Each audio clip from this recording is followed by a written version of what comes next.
waba uzi imbaraga z'amagambo ubwirwa cyangwa wumva? Ese waba uzi ububasha n'uburemere afite ku buzima bwawe? Uyu munsi rero tugiye kureba imbaraga cyangwa ububasha amagambo mabi tubwirwa cyangwa twumvise ashobora kugira ku buzima bwacu.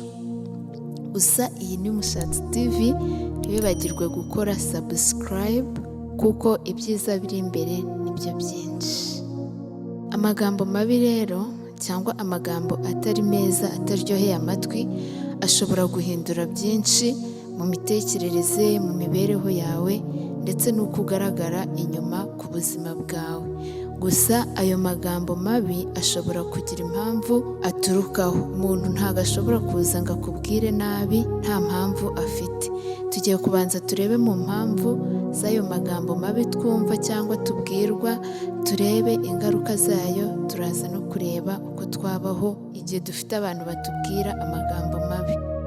Impamvu rero zishobora gutuma umuntu atubwira amagambo mabi cyangwa umuntu akakubwira nabi, ni ahantu ushobora kuba urimo, uko bitwara, umuco wabo cyangwa imyitwarire yabo. Tuvuge urugero, ushobora kuba uri umwirabura ukaba muri sosiyete y'abazungu, cyangwa uri umuzungu ukaba muri sosiyete y'abirabura. Kuko mudahuje ibara cyangwa mudahuje ururimi cyangwa ikindi kintu mudahuriyeho, bakazajya bahora bakubwira nabi, bakubaza impamvu uri aho hantu, bakakubwira yuko ntacyo hamaze. Ayo magambo mabi urumva atewe n'aho wowe ubwawe uri cyangwa ahantu wisanze. Indi mpamvu ishobora gutuma umuntu akubwira amagambo mabi ni ubumuga wavukanye cyangwa se indwara, cyangwa nubwo utavukanye ariko bikaba byarahinduye imibereho yawe ya buri munsi. Tuvuge urugero, niba udafite ukuboko, umuntu akazajya ahora akubwira ntacyo uzimarira, uri ikimuga, n'ubundi nturi umuntu. Amagambo nyine atari meza ashobora kugukora ku mutima nawe ukumva uriyanze.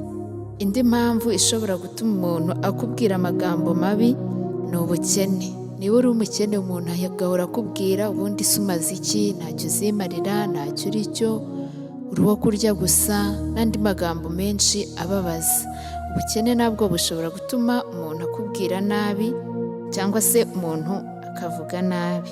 Indi mpamvu ni umuryango uvukamo.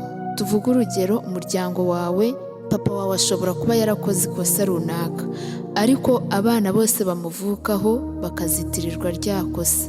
Niba yari umujura, urwo ni urugero, umuntu akazajya ahora akubwira uri umujura nka siko, uri ingegera nk'izindi ngegera zose zirirwa zitambuka, nyine akakubwira amagambo atari meza nawe, biturutse kuki? Kuri wa muntu ukomokaho cyangwa hahandi uvuka. Indi mpamvu ishobora gutuma ubwirwa amagambo mabi ni ibikomere umuntu yahuye nabyo. Ibikomere umuntu yahuye nabyo, hari ibishobora gutuma avuga nabi. Tuvuge urugero, niba umugore yarashatse umugabo ntamufate neza nk'uko yabyifuzaga, wa mugore akumva yuko abagabo bose ari babi, akazajya abona umugabo akamubwira ati ntacyo mumaze, akamubwira nyine amagambo mabi bitewe n'uko umugabo wa mbere yashatse yamubereye mubi. Urumva ibikomere nabyo bishobora gutuma umuntu avuga nabi. Indi mpamvu ishobora gutuma umuntu avuga nabi cyangwa abwirwa amagambo mabi ni ibikorwa runaka yakoze. Tuvuge urugero, niba bagutumye kugura ikintu, niba uri umwana umubyeyi akagutuma kugura ikintu ku isoko, ukagendayo amafaranga ukayirira, umubyeyi akakubwira ati kuki wabikoze, akakubwira nabi cyane, akumvisha ko wakoze amakosa ariko akabikubwira mu buryo butaryoheye amatwi. Urumva wakoze ikosa ariko nanone bakubwiye amagambo atari meza. Rero aya magambo mabi umuntu yumva inshuro nyinshi cyangwa se abwirwa n'abantu benshi batandukanye afite ingaruka. Zimwe mu ngaruka z'aya magambo tugiye kuzirebera hamwe, hanyuma turaza no kureba uko wakwirinda izi ngaruka. Ingaruka ya mbere, umuntu ashobora kubwirwa amagambo mabi agahita afata umwanzuro wo kwiyahura. Bamubwiye ko nta kintu amaze, bamubwiye yuko nta kintu azigezaho, bamubwiye ko ari uwo kurya gusa. Urumva ayo magambo yose abwiwe arahita amwumvisha ko nyine nta kintu amaze, ahita afata umwanzuro wo kwiyahura. Ahangaha bikunda kuba ku rubyiruko cyane hagendewe ku bushakashatsi bwakozwe n'ikigo cy'isi gishinzwe ubuzima World Health Organization cyerekanye yuko urubyiruko rwinshi rungana na 1,540,000 rwiyahuye kubera amakomenti rwabonye ku masocial media atandukanye. Tuvuga urugero, niba yapostinze ifoto kuri Instagram yizeye yuko ari bubone comment nziza, umuntu akaza amuca intege, akaza amubwira ati sibyo ni ibiki wakoze. Niba ari kuri WhatsApp yashizeho status, umuntu akaza akamubwira ati sibwo nyine amagambo amuca intege, amagambo atari meza, agahita akora iki? Agahita ahitamo kwiyahura. Urumva ko 1,000,000 mu mwaka umwe wa 2020 ni benshi cyane bitewe n'amagambo bumvisha. Indi ngaruka ni ugutakaza icyizere. Tuvuge niba warabwiwe n'umubyeyi wawe ngo nta kintu uzimarira, ukumva nyine yagusomye mu mutwe, yarangije kubona ko nta kintu uzimarira, ugahita ufata umwanzuro wo kuvuga uti nanjye nta kintu nzimarira koko. Icyizere wari wifitemo kigatakara, nyine ukabaho usa n'utariho. Indi ngaruka ni uguhora urira. Tuvuga urugero, niba iteka ryose ubwirwa yuko uri mubi, utari umuntu muzima, niba ufite ubumuga runaka, umuntu akazajya ahora abikubwira buri kanya, urumva nawe muri wowe kubyakira niba byarakunaniye, uzajya uhora urira, amarira yawe atakama. Ikindi ni ukwanga inshuti wari ufite.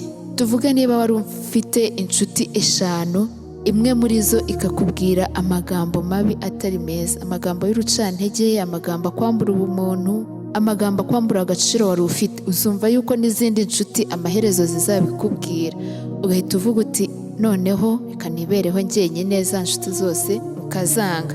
Indi ngaruka ni ugucika intege mu mirimo yawe ya buri munsi. Tuvuge niba ufite umugore runaka, umugore wawe akakubwira ati ubundi bwose umaze iki, ubundi wirirwa ugenda uzana iki, nyine urumva yavuze yuko nta kintu umaze. Niba wari ufite umuryango ugaburira, urahita uvuga uti okay, n'ubundi nta kintu umaze mwigaburire. Ugasanga niba wakoraga akazi runaka kakaguhereza amafaranga yo gutunga umuryango, noneho wabiretse ukavuga uti nta kintu umaze, ugahita ubireka, ugacika intege mu mirimo yawe, wenda ukazajya ushaka udufaranga dukeya ukigira mu kabari kuko bakubwiye yuko nta kintu umaze. Indi ngaruka yo kubwirwa amagambo mabi ni ugutsindwa mu ishuri igihe uri umunyeshuri, cyangwa imirimo yawe ya buri munsi ugatsindwa. Niba wagambiriye gukora ikintu kikakunanira kuko umuntu yakubwiye ati ntacyo uzigezaho, iryo jambo ryonyine rikumva nyine nta kintu nzigezaho, reka nze nanjye mbyihorere. Urumva niba waribwiwe na wa muntu ukuba hafi cyane, niba waribwiwe n'umubyeyi wawe, ukumva utakaje imbaraga zo kwiga, ukumva utakaje imbaraga zo gukora akazi, ugasanga ibintu byose nyine birapfuye. Indi ngaruka ni uko bishobora kugira ingaruka ku mitekerereze yawe, bikaba bishobora no gutera uburwayi bwo mu mutwe. Umuntu uwumvisha amagambo menshi cyane amubabaza, niba ari amagambo amubwira yuko nta gaciro afite, atari umuntu nk'abandi, azajya abitekerezaho cyane, yumve nicyo kigaruka mu mutwe we, bigeze no kuri rwa rugero ashobora kurwara indwara yo mu mutwe.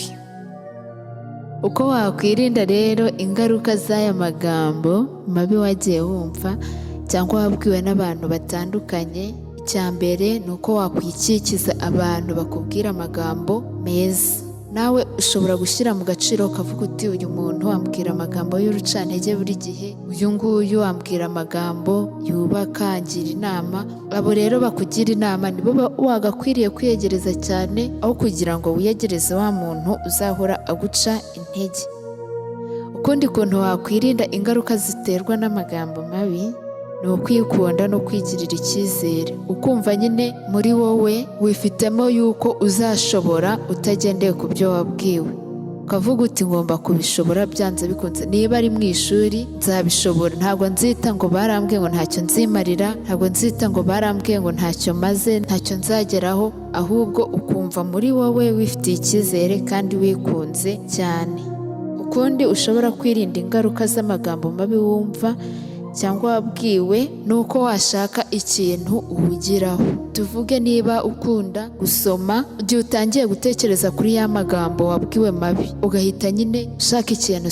Niba ukunda kuririmba, igihe utangiye gutekereza kuri ya magambo mabi wabwiwe, ugahita uririmba. Nyine ugashaka ikintu gihuza ibitekerezo byawe, aho kugira ngo utekereze kuri ya magambo mabi, ahubwo ugahora utekereza ku kintu kigufitiye akamaro. Ikindi, niba ufite inshuti ikubwira ya magambo atari meza, cyangwa umuvandimwe cyangwa umuryango utakubwira amagambo agushimisha, gabanya umwanya uba uri kumwe nayo. Uvuga uti niba twamaranaga amasaha 5, ndagabanya wenda tumarane 2, bitewe n'uko udashaka ko ahora akubwira amagambo mabi y'urucantege. Uku nguku rero kwari uko ushobora kwirinda ingaruka ziterwa n'amagambo mabi. Gusa ahangaha umwanzuro dushobora gufata ni uko wagerageza kwirinda kuvuga amagambo mabi uyaturira ku mwana wawe, uyabwira inshuti zawe se cyangwa abantu mubana buri munsi, kuko amagambo mabi afite ingaruka. Ushobora no kurwara umutima kuko umuntu yakubwiye amagambo mabi gusa. Urumva ko bishobora gutuma umuntu arwara indwara z'umutwe n'ibindi bintu byinshi cyane, umuntu agahorana iminkanyari. Rero niba ubana n'abantu, nawe gerageza ntubabwire amagambo mabi, ahubwo ujye ubabwira amagambo abongeramo ingufu, abongeramo imbaraga, ashobora gutuma bava kuri level imwe bakagera ku yindi, bava ku rwego runaka bakagera ku rundi, bari mu iterambere kubera rya jambo rimwe ryonyine bababwiye. Ikindi kandi ushobora ahangaha gufataho umwanzuro ni uko ugomba kumenya yuko iteka ryose utazabwirwa amagambo meza, kuko turi mu isi ntago ari nziza, niko navuga. Ntago iteka ryose uzahora wumva amagambo meza.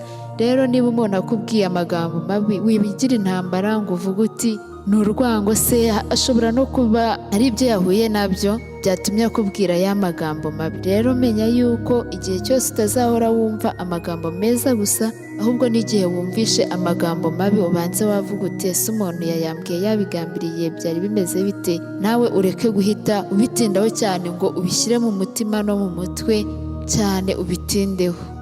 Nangaha dusoreje ikiganiro cy'uyu munsi. Nakoze kudutega amatwi, ntibibagirwe gukora share no gutanga comment zawe. Turabakunda cyane.